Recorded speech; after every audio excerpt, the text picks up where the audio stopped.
Assalamualaikum warahmatullahi wabarakatuh. Perkenalkan, nama saya Indah Nurmalita Sari dengan NIM 20.05.52.0059 dari kelas A1 Akuntansi.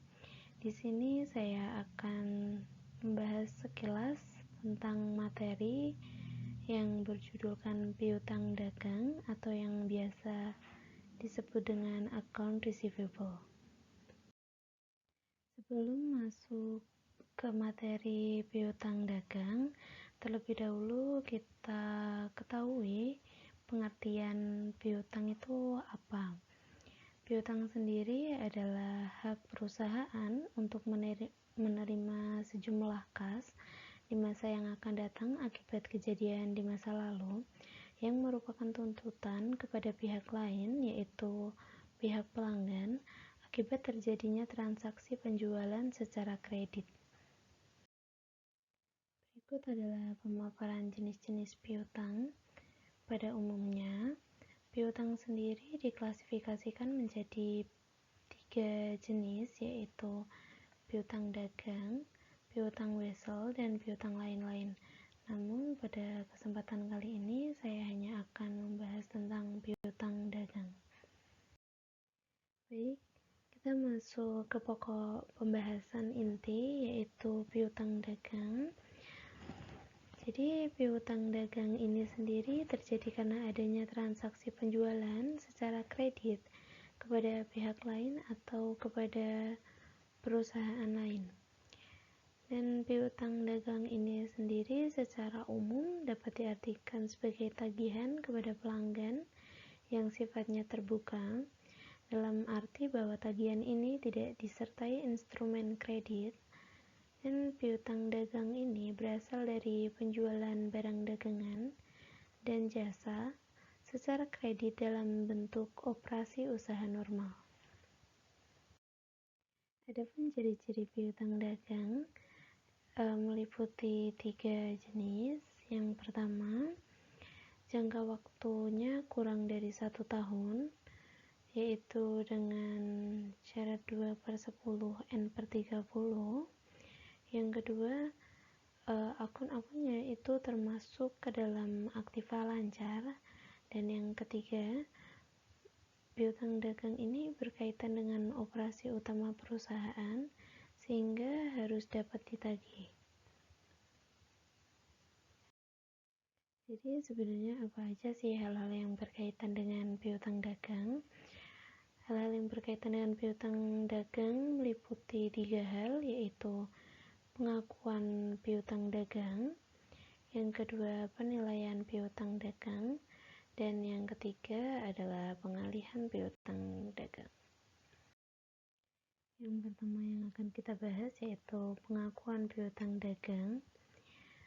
Pengakuan piutang dagang ini diakui atau mulai dicatat pada saat ada dalam 3 kondisi. Yang pertama adalah perusahaan memperoleh piutang dagang tersebut melalui adanya penjualan kredit, dan yang kedua akan diakui atau dicatat pada saat terjadi retur dan potongan pada penjualan, dan yang ketiga adalah saat adanya pelunasan. Yang kedua adalah penilaian piutang dagang.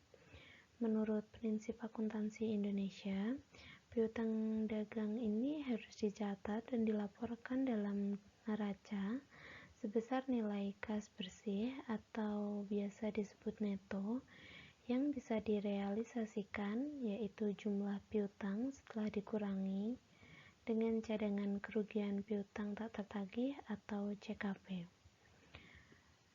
Adapun dalam hal ini dapat terjadi kerugian piutang. Piutang dagang yang dimiliki oleh perusahaan belum tentu seluruhnya dapat ditagih. Nah, hal inilah yang disebabkan karena debitur tidak mau membayar utangnya atau tidak mampu membayar atau dinyatakan bangkrut, tidak diketahui keberadaannya, dan sebagainya. Oleh karena itu, piutang usaha yang tidak dapat ditagih ini biasanya dinamakan dengan kerugian piutang, dan dalam akuntansi akan dicatat dalam akun kerugian piutang.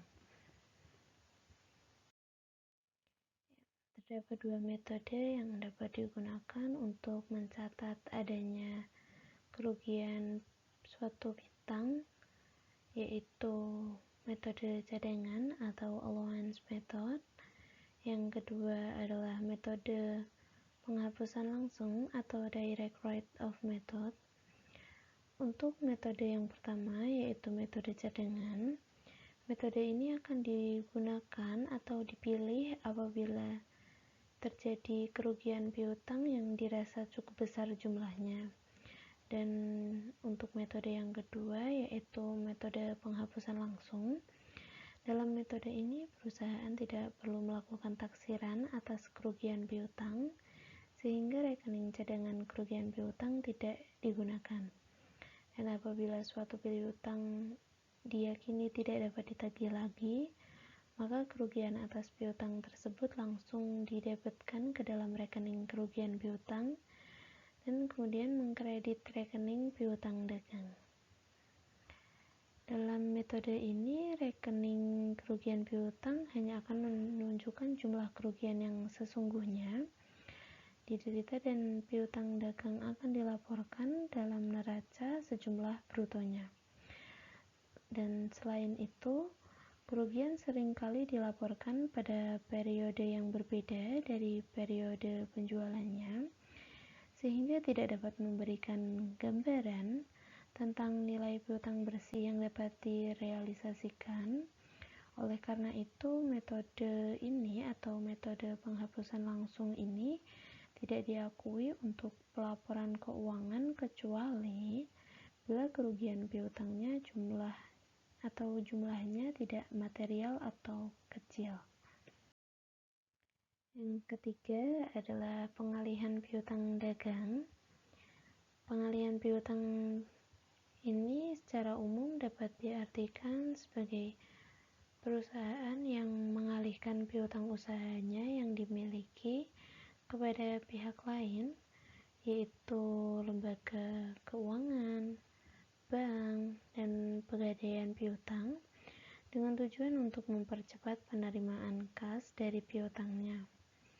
Adapun beberapa jenis pengalihan piutang antara lain dapat dibagi menjadi 3.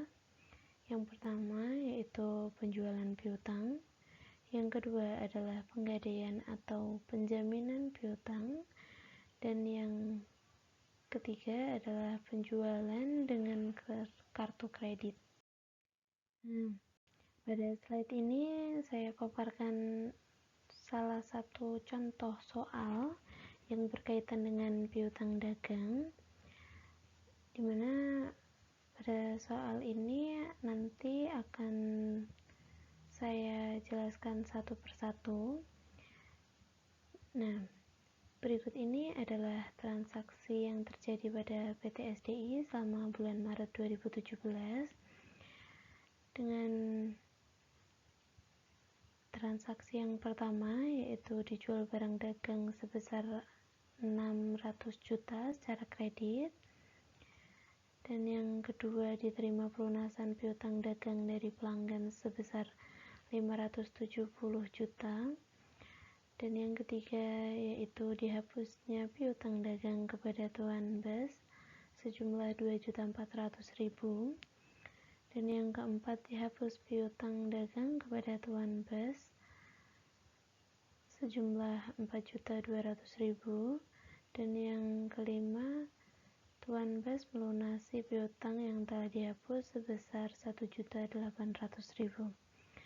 Dan pada soal ini kita akan diminta untuk membuat dua hal. Yang pertama yaitu membuat jurnal yang diperlukan untuk mencatat transaksi di atas apabila perusahaan menggunakan metode langsung dalam mencatat penghapusan kerugian piutang. Dan untuk soal yang kedua yaitu apabila perusahaan menggunakan metode cadangan dan menaksir kerugian piutang yang tidak dapat ditagih adalah sebesar 1,5% dari total penjualan. Kemudian disuruh untuk menghitung selisih beban kerugian piutang yang dihitung dengan kedua metode tersebut. Baik, kita akan menjawab soal yang pertama dulu, yaitu tentang jurnal. Kita lihat pada transaksi tanggal 1 Maret 2017, ini perusahaan dijual barang dagang sebesar 600 juta secara kredit. Dalam keterangan masuk akun piutang dagang dan penjualan, di mana pada posisi debit piutang dagang 600 juta dan pada posisi kredit ada penjualan dengan nominal 600 juta. Dan untuk transaksi yang kedua, yaitu diterimanya pelunasan piutang dagang dari pelanggan sebesar 570 juta. Kita bisa tulis dalam kolom keterangan untuk sisi debitnya yaitu kas, dan untuk sisi kreditnya yaitu piutang dagang, dimana untuk kasnya sendiri memiliki nominal 570 juta dan untuk sisi kreditnya memiliki nominal 570 juta juga. Untuk transaksi yang ketiga, yaitu dihapusnya piutang dagang kepada Tuan Bes sejumlah 2.400.000. Pada kolom ini kita isi tanggal 3 dengan keterangan pada sisi debit yaitu beban kerugian piutang, dan untuk sisi kreditnya sendiri yaitu piutang dagang, di mana pada sisi debit yaitu beban kerugian piutang dengan nominal 2.400.000, dan untuk sisi kreditnya yaitu piutang dagang dengan nominal 2.400.000. Kemudian untuk transaksi pada tanggal 4 dapat kita tulis untuk sisi debit yaitu beban kerugian piutang dengan nominal 4.200.000, dan untuk bagian kreditnya yaitu piutang dagang dengan nominal 4.200.000. Untuk transaksi pada tanggal 5, yaitu di mana Tuan Bes melunasi piutang yang telah dihapus sebesar 1.800.000. Untuk sisi debit kita dapat menuliskan kas sebesar 1.800.000, dan untuk kreditnya sendiri kita dapat menuliskan beban kerugian piutang sebesar 1.800.000. Kemudian untuk jawaban yang soal nomor 2 yaitu metode langsung, di mana beban kerugian piutang sama dengan 2.400.000 ditambah 4.200.000 dikurangi 1.800.000 sehingga mendapatkan total 4.800.000 rupiah. Dan untuk metode cadangannya sendiri, beban kerugian piutang sama dengan 1,5% dikali 600 juta sehingga diperoleh nominal 9 juta rupiah. Maka untuk selisihnya sendiri kita dapat ambil dari metode cadangan atau jumlah metode cadangan dikurangi dengan jumlah pada metode langsung, yaitu 9 juta dikurangi 4.800.000 sehingga diperoleh nominal 4.200.000 rupiah. Sekian pemaparan materi piutang dagang dari saya. Apabila ada banyak kesalahan, saya mohon maaf. Sekian, terima kasih.